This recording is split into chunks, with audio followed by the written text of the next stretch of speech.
अस्सलाम वालेकुम। आपको आज के प्रोग्राम में खुशामदीद। क्या तहरीक इंसाफ इख्तलाफात का शिकार हो रही है? गुज़िश्ता रोज इद्दत निकाह केस में बानी पीटीआई और बुशरा बीबी की अपीलें मुस्तरद होने पर पाकिस्तान तहरीक इंसाफ के कारकुनों ने एहतजाज किया था और पार्टी रहनुमाओं ने उमर अयूब और फैसल जावेद को घेर लिया था। कारकुनान ने पार्टी क़यादत से धरने का ऐलान और एहतजाज की कॉल देने का मुतालबा करते हुए धमकी दी थी कि अगर बानी चेयरमैन को कुछ हुआ तो हम आपको नहीं छोड़ेंगे। कारकुनों के एहतजाज के चंद घंटों के बाद ही उमर अयूब ने तहरीक इंसाफ के सेक्रेटरी और चेयरमैन मरकजी फाइनेंस बोर्ड के ओहदों से इस्तीफा दे दिया। ताहम उनका यह कहना था कि मैं पार्टी ओहदे से 22 जून को ही मुस्ताफी हो रहा था। अब दूसरी जानिब पाकिस्तान तहरीक इंसाफ और सुन्नी इत्तेहाद कौंसिल की पार्लिमानी पार्टी का भी आज इजलास हुआ, जिसमें इतलात यह है कि अरकान ने पार्टी क़यादत पर तहफ़्फ़ुज़ात का इजहार कर दिया है। रोजनामा जंग की खबर के मुताबिक इजलास में एक मेंबर ने यह इंकशाफ किया कि उमर अयूब के इस्तीफा देते ही मुतवादिल पंजाब से लाने की कोशिशें शुरू हो गई हैं। ताहम दूसरी जानिब मीडिया रिपोर्ट्स के मुताबिक पाकिस्तान तहरीक इंसाफ के अरकान कौमी असम्बली का एक इजलास हुआ, जिसमें तहरीक इंसाफ के अरकान की जानिब से मुत्तफ़िक़ तादाद मंजूर की गई और पार्टी अरकान असम्बली ने सेक्रेटरी जनरल उमर अयूब की क़यादत पर मुकम्मल एतमाद का इजहार किया और उनका पार्टी ओहदे से इस्तीफा नामंजूर करने की सिफारिश की गई। तहरीक इंसाफ के एक और रहनुमा शेर अफजल मरवत का यह कहना है कि पार्टी जो है वो एक भी काम पूरा करने में नाकाम रही है। उमर अयूब के सेक्रेटरी जनरल का ओहदा छोड़ने के दानिशमंदाना फैसले का खैर मकदम करता हूं। उनका यह भी कहना था कि शिबली फराज से पार्टी ऑफिस और सेनेट में कायदे हिज़्ब इख्तिलाफ के ओहदों से इस्तीफे का मुतालिबा करता हूं। इस बयान पर शिबली फराज का यह कहना है कि गैर अहम लोगों के जवाब नहीं देना चाहता। पाकिस्तान तहरीक इंसाफ में कोई ग्रुप बंदी नहीं। उमर अयूब का इस्तीफा, इसकी वजह क्या बनी फिर पार्टी जो है वो क़यादत जो है उस पर कारकुनों का क्या दबाव है, पार्टी में मुमकिन इख्तलाफात, और फिर आज की एक और अहम खबर कि ये जो करारदाद हुकूमत लेकर आई अमरीकी कांग्रेस की करारदाद के जवाब में, इसकी आज पाकिस्तान तहरीक इंसाफ ने असम्बली के अंदर मुखालिफत की। इन तमाम इस पर बात करने के लिए अली मोहम्मद खान साहब इस वक्त मेरे साथ मौजूद है, उनसे इस इशू पर बात करते हैं। अली मोहम्मद खान साहब बहुत शुक्रिया। अली मोहम्मद खान साहब, पार्टी के मामला पर भी बात करनी, लेकिन पहले मैं ये जो आज असम्बली के अंदर करारदाद की आपने मुखालिफत की है, इस हवाले से आपसे जानना चाहता हूँ क्यों आप समझते हैं ये करारदाद दुरुस्त नहीं और इसकी मुखालिफत की असम्बली के अंदर? बहुत शुक्रिया। बिस्मिल्लाहिर्रहमानिर्रहीम। अल्लाहुम्मा सल्लि व सल्लिम मुबारिक अला सय्यिदिना मोहम्मद व अला आलि मोहम्मद। देखिए, करारदाद अगर वो ला रहे थे, हमारा मौक़िफ़ ये था कि आप तहरीक इंसाफ का मौक़िफ़ भी आप ले लें। अपोजिशन लीडर उमर अयूब खड़े थे। हमारा मौक़िफ़ ये था कि बिल्कुल हम किसी भी तरह की बैरूनी मुदाखलत के खिलाफ हैं, लेकिन ये तो उनके ऐवान नुमाइंदगान में करारदाद है जो मुख्तलिफ ममालिक में आती रहती हैं, लेकिन असल जो मुदाखलत थी वो तो वही थी जो साइफर की थी। हमने यही बात की कि अगर आप मुदाखलत के खिलाफ हैं तो फिर इसमें साइफर डालें। हर तरह की बैरूनी मुदाखलत, खुली या मख्फी, जिस तरह हमारे दौर में ब्लेटेंट इंटरफेरेंस हुई थी, उसको भी इसमें डालें ताकि सारी मुदाखलतों का एक ही वक्त में टिलाकमा हो जाए। फिर वहां उनकी जान निकलती थी, वहां साइफर का नाम लेके उनके हाथ पैर उनके फूल जाते हैं। और ये वैसे हम हैरान है कि इस करारदाद पे जो है कोई सीनियर मिनिस्टर नहीं बोला, वज़ीर आज़म साहब नहीं बोले। हमारे तो वज़ीर आज़म इमरान खान साहब खुद एब्सोल्युटली नॉट ने कहा था, तो किसी में शायद हिम्मत नहीं थी, ना वज़ीर खारजा में ना किसी और शख्स में। बहरहाल हमारा मौक़िफ़ बड़ा सिंपल है, अगर आप बैरूनी मुदाखलत के खिलाफ हैं तो करारदादों पे ना रुकें कि कहीं करारदाद पास होगी। जो स्टेट डिपार्टमेंट की तरफ से हुकूमत अमेरिका की तरफ से बराह रास्त धमकी आई थी, इंटरफेरेंस हुई थी, उसको इसमें डालें ताकि फिर लग पता जाए आप कितने पानी में हैं, कि आप वाकई बैरूनी मुदाखलत के खिलाफ हैं या वैसी लेपापोती। लेकिन आप दूसरी तरफ जो ख्वाजा आसिफ का बयान है कि अगर टीटीपी के ठिकाने अफगानिस्तान में हैं तो हम वहां पर भी कार्रवाई कर सकते हैं, वहां पर आप उस मुदाखलत की भी खिलाफ जो है वो उसकी भी मुखालफत करें। लेकिन दूसरी जानिब हुकूमत तो ये कहती है कि अमरीकी करारदाद हमारे मामलात में भी जो है वो मुदाखलत है, तो फिर ये जो इस करारदाद की मुखालफत करना क्या बनता था? अफगानिस्तान में एक हुकूमत मौजूद है जो हमारे दौर में, जिनसे हमारे दोस्ताना ताल्लुकात थे और हमने वहां अमन लाने में बड़ा किरदार अदा किया। 2 बार उम्मत मुस्लिमा को इधर इकट्ठा किया, इनके कहने पे तो पता नहीं, कोई मेरे ख्याल में अपना कोई सेक्टर भी नहीं बेचता।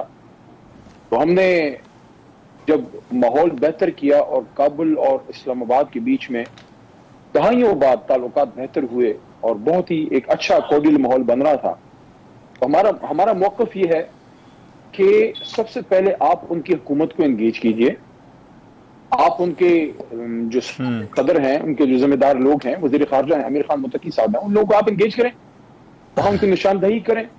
अगर वो उसमें नाकाम रहते हैं, उसके बाद फिर बात की बात है। इस तरह से ऑफ द कफ जिस तरह टीनेजर्स, नौजवान अचानक जज्बाती सी बात कर दे, जिम्मेदार ओहदा है डिफेंस मिनिस्टर का, उनको ऐसी बातें नहीं करनी चाहिए। पहले आप डिप्लोमेटिक लेवल की चीजों को उठाते हैं, उनके साथ डिस्कशन करते हैं, जिस तरह हमारे दौर में होता था, जिस तरह जिम्मेदार रियासतें करती हैं। और दूसरी बात यह है कि मेरे ख्याल में मुनासिब होता इस पे फॉरेन मिनिस्टर साहब इज़हार ख्याल करते, तो शायद वो ज्यादा मुनासिब तरीके से इसको डील कर पाते, इसाकदार साहब।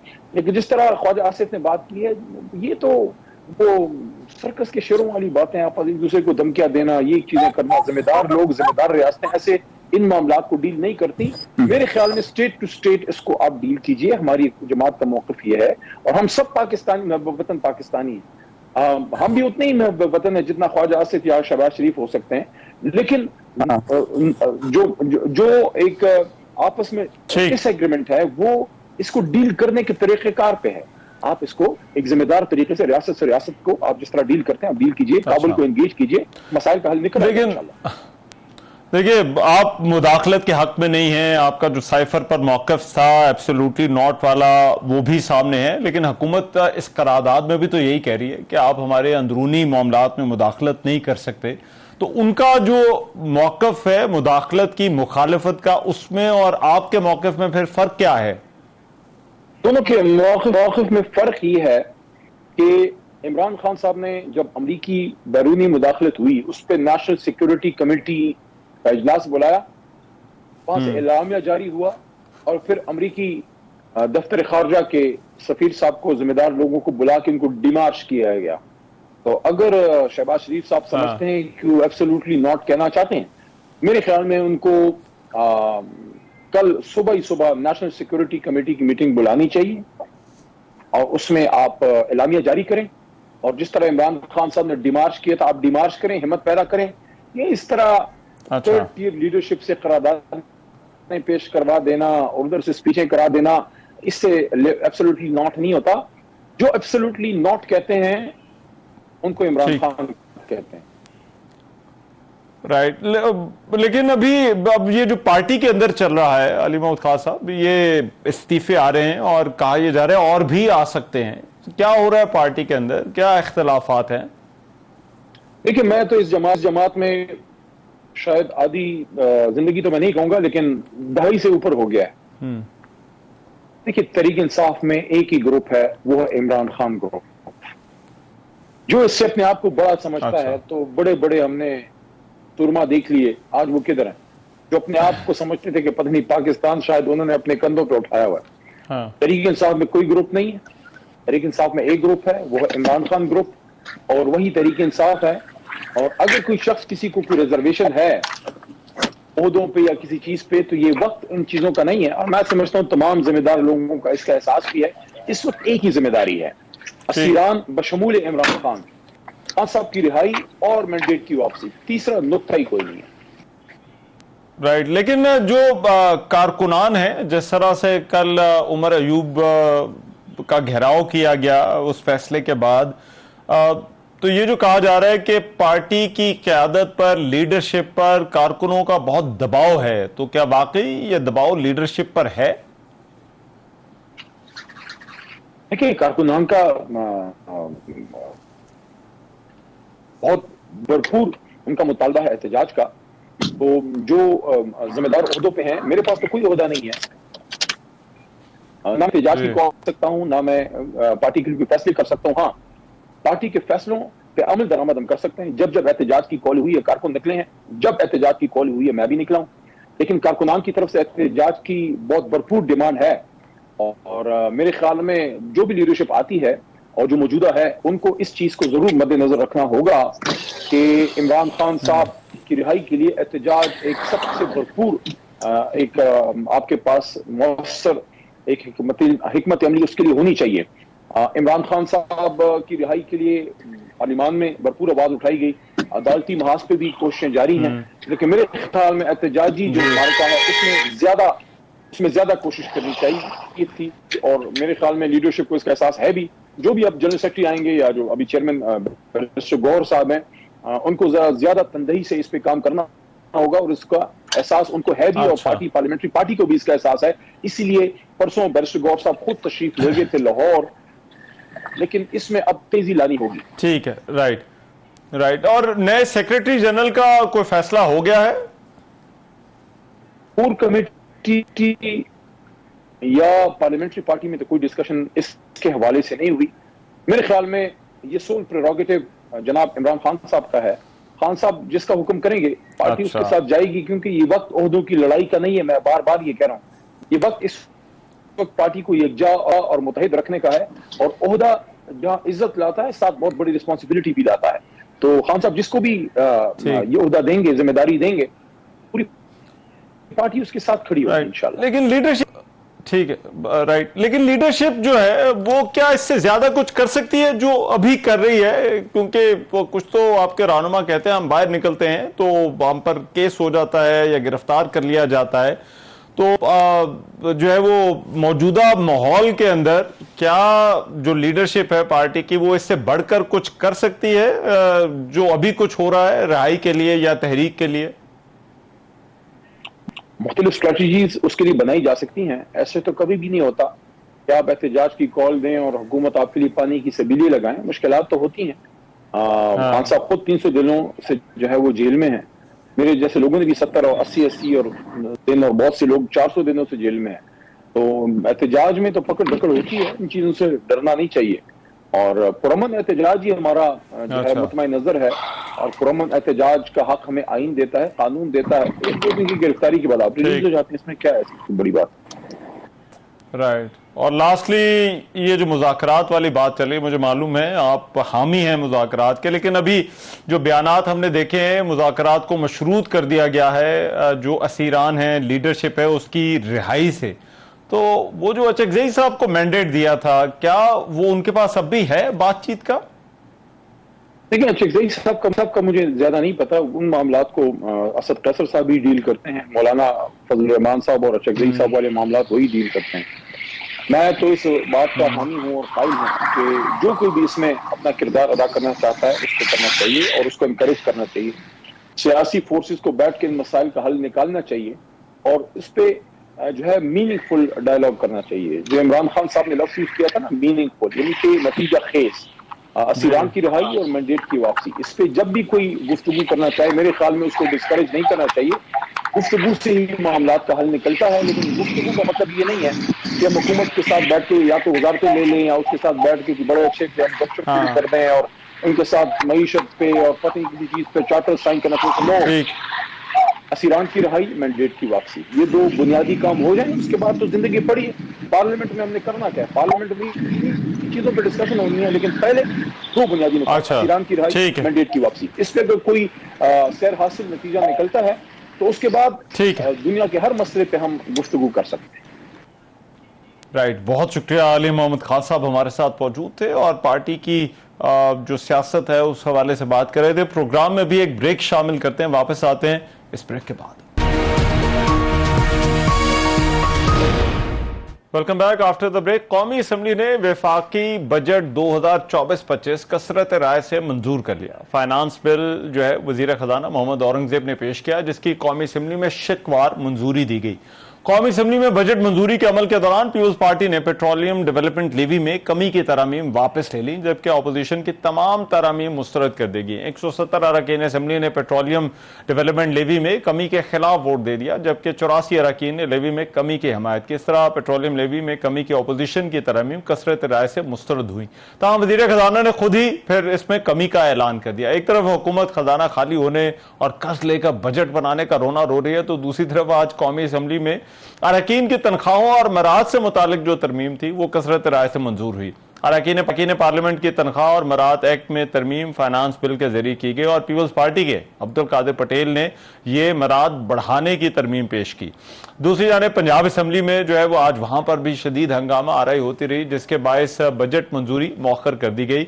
वज़ीर आला पंजाब मरीम नवाज के खिताब के दौरान अपोजिशन ने शोर शराबा किया। स्पीकर पंजाब असम्बली ने इजलास के दौरान हंगामा आराई करने वाले 11 अपोजिशन अरकान की रुकनीत 15 रोज के लिए मुअत्तल कर दी और इजलास के बाद सूबाई वज़ीर इत्तलात उस्मा बुखारी का कहना था कि हमने सोच लिया है कि अपोजिशन जैसा ही करेगी वैसा ही उसके साथ किया जाएगा। अब ये तो कौमी असम्बली के अंदर जो बजट के हवाले से बहस हुई कौमी असम्बली में और फिर पंजाब असम्बली में, उसकी कुछ अपडेट थी। लेकिन आज एक और अहम डेवलपमेंट जो हुई वो ये कि 2 रोज कबल अमरीकी अवान नुमाइंदगान की तरफ से जो करारदाद आई थी उसके जवाब में पाकिस्तान की भी कौमी असम्बली ने कसरत राय से एक करारदाद जो है वो मंजूर की और करारदाद में अमरीकी करारदाद को रद्द किया गया और उसकी मुखालफत की गई है। ये जो करारदाद थी वो पाकिस्तान मुस्लिम लीग नून की रुकन शाइस्ता परवेज मलिक की जानिब से पेश की गई और कौमी असम्बली ने इसको कसरत राय से मंजूर किया। सुन्नी इत्तेहाद कौंसिल के जो अरकान हैं उनकी जानिब से इस करारदाद की मुखालफत की और इस करारदाद जब ये पेश हुई तो उस वक्त उन्होंने शदीद नारेबाजी भी की। इजलास के दौरान जो है वो सुन्नी इत्तेहाद कौंसिल के अरकान नशिस्तों पर भी खड़े हो गए। करारदाद में जो है वो ये कहा गया है कि पाकिस्तान के अंदरूनी मामलात में अमरीकी जो मुदाखलत है वो गैर मुनासिब है। अमरीका और आलमी बरादरी गजा और कश्मीर में मजालिम का नोटिस ले और हुकूमत पाकिस्तान और अमरीका के ताल्लुकात को मजबूत बनाने में किरदार अदा करे। तहरीक इंसाफ ने सुन्नी इत्तेहाद कौंसिल ने इसकी मुखालफत की और इस करारदाद और पाकिस्तान और अमरीका के ताल्लुकात के हवाले से ये जो डेवलपमेंट्स हैं इन पर बात करने के लिए मुस्लिम लीग नून के रहनुमा दस्तगीर साहब इस वक्त मेरे साथ मौजूद है। उनसे इस हवाले से मजीद बात करते हैं। खुर्रम दस्तगीर साहब, बहुत शुक्रिया आपके वक्त का। खुर्रम दस्तगीर साहब, ये जो करारदाद के हवाले से जो हमने एक अब पहले अमरीकी करारदाद आई और उसके बाद हमारी कौमी असम्बली ने अब एक जवाबन रद्द अमल के तौर पर करारदाद मंजूर की, आपके ख्याल में ये दुरुस्त जवाब है, सही कदम उठाया हुकूमत ने? बहुत ही मुस्तहसन कदम उठाया है पाकिस्तान की कौमी असम्बली ने।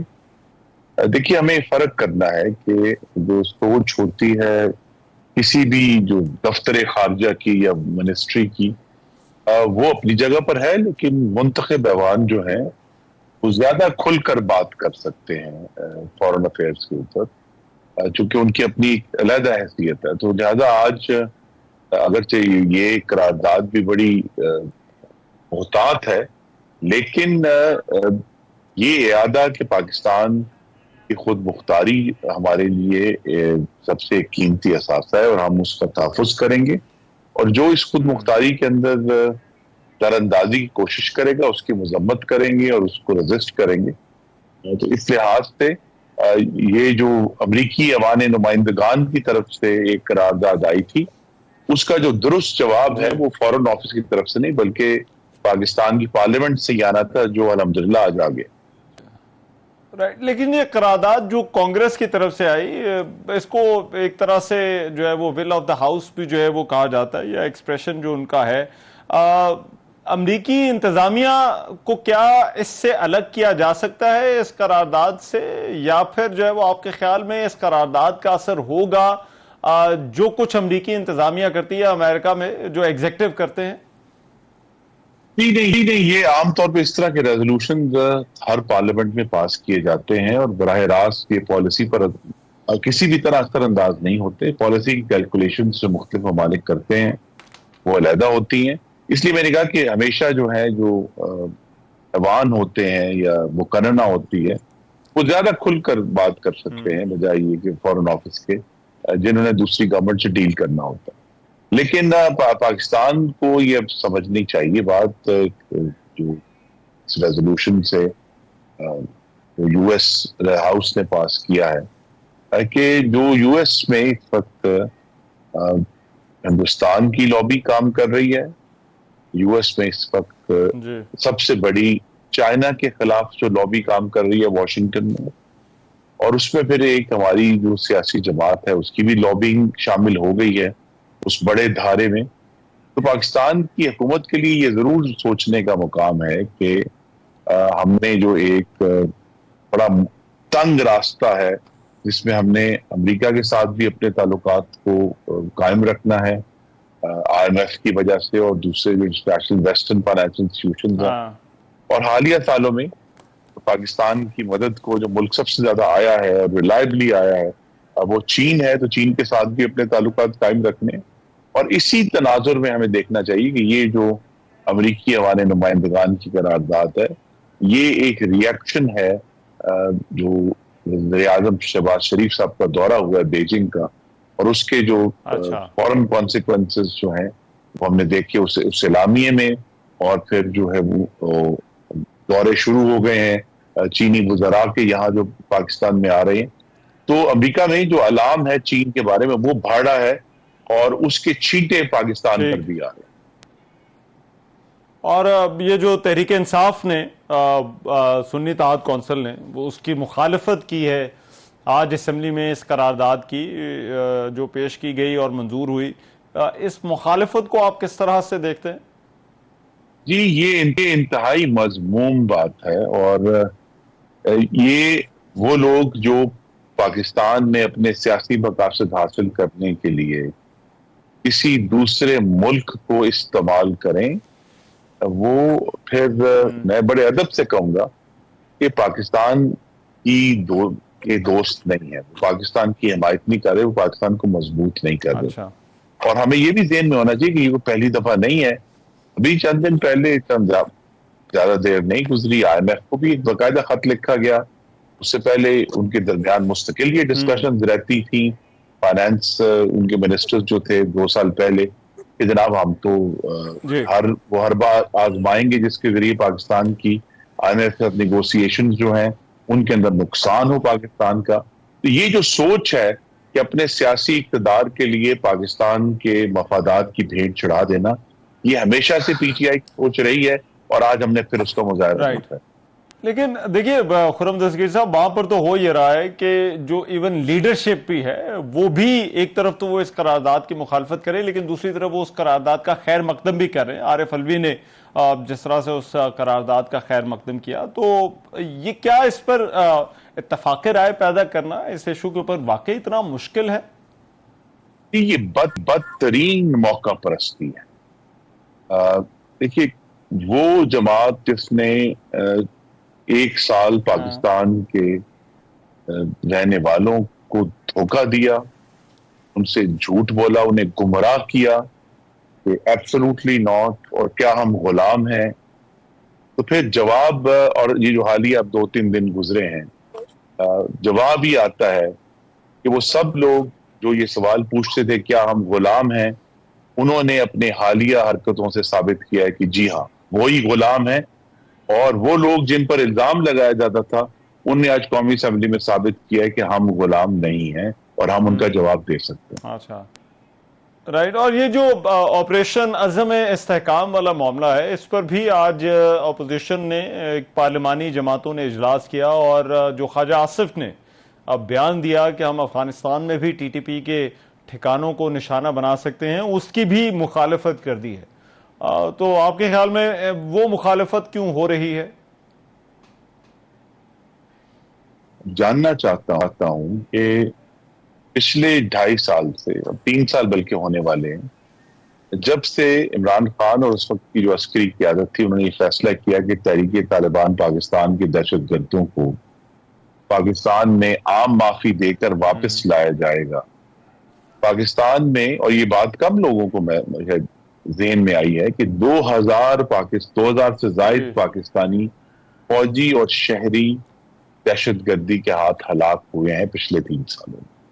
और 2021 में जब से पहले ये आम माफी दी गई थी, उससे लेकर अब तक दहशतगर्दी के वाकयात में और दहशतगर्दी के हाथों जो लोग पाकिस्तानी शहीद हुए उनमें कोई 250% इजाफा हो चुका है।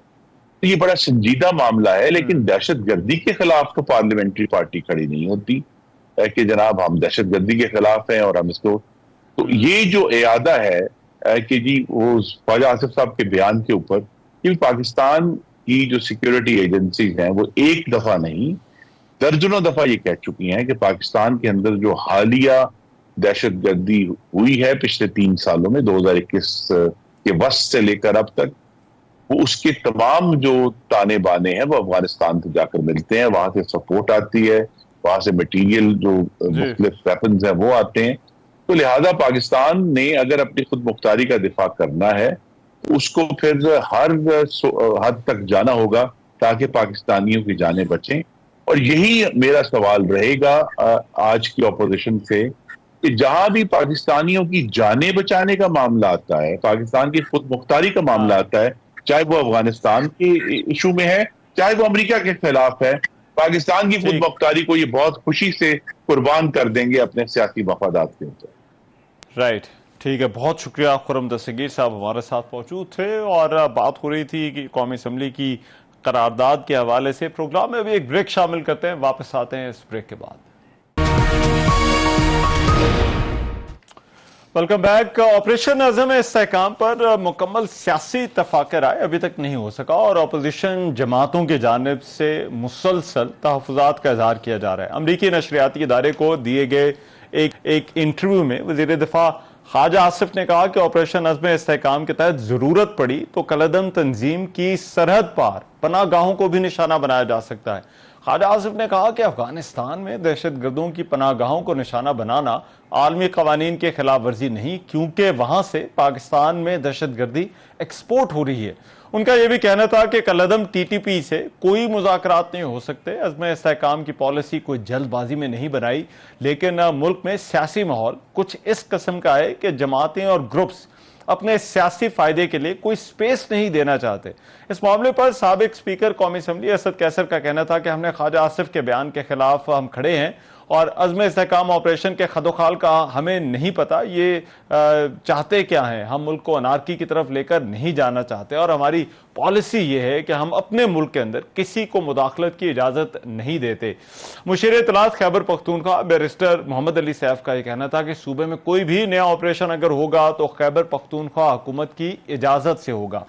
इस ऑपरेशन पर ANP के भी तहफ़्फ़ुज़ात सामने आए हैं और अवामी नेशनल पार्टी के रहनुमा मियां इफ्तिखार हुसैन ने पंजाब में कलदम तंजीमों की मौजूदगी का इल्ज़ाम आयद करते हुए वहां से ऑपरेशन अज़म इस्तेहकाम शुरू करने का मुतालबा किया है। जमीयत उलमा इस्लाम के सरबराह मौलाना फजल रहमान ने भी कहा है कि इस वक्त जिम्मेदार रियासत की बजाय वक्ती इश्तिआल और उजलत में फैसले हो रहे हैं। इससे पहले तहरीक तहफ़्फ़ुज़ आईन पाकिस्तान के ज़ेर एहतमाम कबाइल का अमन जरगा हुआ था, जिसमें महमूद खान अचकज़ई, हामिद रजा और असद कैसर ने शिरकत की थी, जिसमें भी इसकी मुखालफत की गई थी और पार्लियामान में बहस और कौम को आगाह करने का मुतालबा किया गया था। अब ये जो मामला है ये सियासी क्यों होता जा रहा है और इस पर जो सियासत हो रही है क्या वाकई वो इस रोक सकेगी या फिर जो है वो यहाँ से मामलात इत्तफाक़ राय की तरफ जाएंगे। ताहिर खान साहब सीनियर सहाफ़ी हैं खैबर पख्तूनख्वा की सियासत पर और ख़ास तौर पर पाकिस्तान और अफगानिस्तान के दरमियान जो मामलात हैं उन पर बड़ी गहरी नज़र रखते हैं। मेरे साथ इस वक्त मौजूद है। बहुत शुक्रिया ताहिर खान साहब। ये बताइएगा कि ये मुखालफत आपको इसकी वजह क्या लगती है? हुकूमत का ये कहना है कि इस मामले को सियासी बनाया जा रहा है। जो ख्वाजा आसिफ ने बात की कि इस वक्त एक माहौल ऐसा है जिसकी वजह से इसकी मुखालफत हो रही है। बहुत शुक्रिया मुझे दावत देने की। मेरी नज़र में पाकिस्तान तहरीक इंसाफ का जब उनकी हुकूमत थी तो उन्होंने माजी की पॉलिसी से बिल्कुल एक मुख्तलिफ पॉलिसी बनाई थी और कलदम TTP के साथ अफगानिस्तान में मुज़ाकरात किए थे। और अब भी PTI के चेयरमैन इमरान खान का भी और साबिक चेयरमैन बानी चेयरमैन और उनकी पार्टी का यही मौक़िफ़ है कि मुज़ाकरात ही से मसला हल किया जाए। तो ये तो शायद वही पॉलिसी वो मेरे ख्याल में अभी तक उसी पॉलिसी पे ये लोग कायम है। और ये जो आपका सवाल है ना कि क्या सियासी मुखालिफत है, हाँ बिल्कुल उसमें सियासी पहलू इसलिए है कि पाकिस्तान में अगर इस वक्त तहरीक इंसाफ की हुकूमत थी और ये फैसला करती तो शायद मुस्लिम लीग नून भी और पीपल्स पार्टी भी उसकी मुखालिफत करती। तो लिहाजा सियासत गालिब होता है इस तरह के मामलात में भी। और आपको याद होगा मुज़ाकरात जो है नवाज शरीफ साहब की हुकूमत ने भी किए थे 2014 में। लोग जाते थे वहां पर TTP से मुज़ाकरात उस वक्त शुमाली वज़ीरिस्तान में। और एक और थोड़ा सा आपको ये भी बताऊं कि जब पीडीएम की हुकूमत बनी थी तो एक नशिस्त पीडीएम की हुकूमत की भी टीटीपी के लोगों से काबुल में हुई थी जुलाई में 2022 में 5 या 6 जुलाई को, बड़ी ईद से मुझे याद है, मैं खुद भी काबुल में था उन्हीं दिनों में। तो लिहाजा बाद में मुज़ाकरात नाकाम हो गए। तो सियासी पहलू भी है मुखालिफत की, लेकिन मेरे ख्याल में इस पे जितनी ज्यादा मुखालिफत होगी डिवीजन आ गई है यहाँ सियासी क़यादत में। और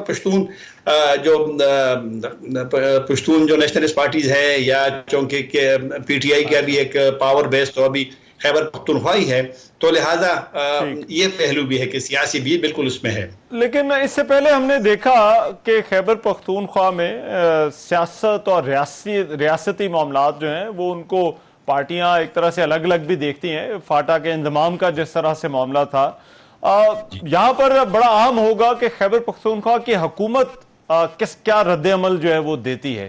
तो आपको क्या लगता है, क्या वहां से भी इसकी मुखालिफत देखने में आ सकती है? यही तो हुकूमत के साथ एक बड़ा अहम नुक्ता है कि वज़ीर आला खैबर पख्तूनख्वा एपेक्स कमेटी के उस इजलास में मौजूद थे जिसमें फैसला हुआ था इसी ऑपरेशन का। लेकिन अब पीटीआई का कभी कभी मौक़िफ़ आता है कि वो उसने नहीं सुना था या तफसील नहीं बताई गई थी। तो बहरहाल बाद में पीटीआई का मौक़िफ़ आया खैबर पख्तूनख्वा का। खैबर पख्तूनख्वा का मौक़िफ़ इतनी ज़्यादा वो मुखालिफत में नहीं है, लेकिन जो कि मरकज़ी क़यादत का फैसला इसी तरह है या जो उनकी इत्तेहादी अपोजिशन के इत्तेहादी है उनका भी यही मौक़िफ़ है। तो मेरे ख्याल में खैबर पख्तूनख्वा के लिए भी अब उनकी मजबूरी है कि वो भी शायद इतने ज़्यादा एग्रेसिव जारहाना तो नहीं लेकिन दबे अल्फाज में इसकी मुखालिफत करे। मसला असल में एक उस पर जाना भी पड़ेगा कि जो माजी में ऑपरेशन हुए हैं उनके क्या नताइज हैं। और जो एक इसमें पहलू है ऑपरेशनों में जो आम लोगों का थोड़ा सा मसला हुआ है माजी में, वो भी एक वहाँ मेरे ख्याल में शायद उतना, क्योंकि एक खौफ माजी में तो रही है। स्वाद का ऑपरेशन आपके सामने है, बाजवड़ का ऑपरेशन आपके सामने है, फिर सवाद से लेकर के मलकन से होते हुए 2009 में जनूबी वज़ीरिस्तान से और फिर दीगर और फिर आखिर में 2014 में, तो उसमें काफी सारे लोग घरों से निकल गए थे। आप भी तो कवर करते रहे हैं, तो लिहाजा लोगों के ज़हन में अभी तक, हालांकि उसकी वजाहत तो आ गई वज़ीर आज़म हाउस से एक बयान में ऑफिस से कि इस तरह नहीं रहेगा। लेकिन मेरे ख्याल में एक जो हमारा इशू होता है ना रमजान साहब, क्लैरिटी नहीं होती। ऐलान हो जाता है, ये वाला ऐलान अगर होता, अगर पार्लियामेंट में इस पे बात होती और लीडरशिप को 2014 में जब हमला हुआ स्कूल का, तो इमरान खान ने यहाँ पर वो खत्म कर दिया था धरना, और फिर सारे बैठ गए थे पेशावर में और एक हिकमत अमली बनी थी। तो लिहाजा ये मतलब है कि अगर आपने इतना बड़ा काम करना है तो उसमें क्या क्लैरिटी जो है वो होनी चाहिए। अच्छा जी, अब मुझे मुख्तसरन बताइएगा, ये जो क्या कोई चैनल मुज़ाकरात का अभी ओपन है अफगानिस्तान के साथ? ये टीटीपी वाले मामले के ऊपर दोनों हुकूमतों के दरमियान क्या कोई एंगेजमेंट है?